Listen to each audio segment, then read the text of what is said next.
किसके बाप का गाना है सलाई का खोखा? आज से 3 साल पहले गाया था छोटा भाई अभी की। वो एक बार भी लाइव आके नहीं बोला कि मेरा गाना फलानवा स्टार चिलानवा स्टार लोग गा दिए। एक बार भी बोला है? देख लेना 3 साल पहले तुम सब लोग से पहले गाया है। सब कोई कह रहा मेरा लिखा है, इतना दिन पहले रिकॉर्ड हुआ है। तुम लोग तो खुद छोटे छोटे गाना नहीं मिल रहा है, तुम लोग को तो छोटे छोटे सिंगर का गाना उठा के गा रहे हो। दूसरे को क्या समझा रहे हो? सलाई का खोखा किसी के बाप का गाना नहीं है।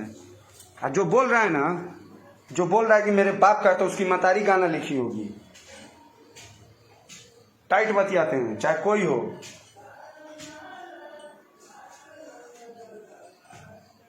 समझ नहीं आता है। सलाई का खोखा लिख लो, यूट्यूब पे सर्च करो। आप लोग सब भाई सर्च कीजिए।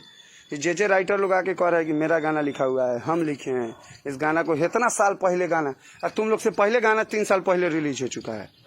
तो छोटा सिंगर सबका कोई वैल्यू नहीं है ना, पब्लिक लोग सपोर्ट करता है ना कुछ। बस बड़ा सिंगर गा दिया, बहुत अच्छा गाना हो गया। अब ये चीज़ नया लड़का गाएगा, नया सिंगर गाएगा, नया राइटर का लिखा होगा, कहीं से कोई उसको हक नहीं मिलने वाला है।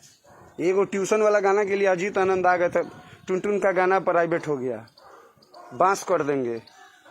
शुक्र मनाओ कि गनवा हमारा चैनल के ना रखना, तो हम सबनी के मुंह में घुसा के निकाल देती।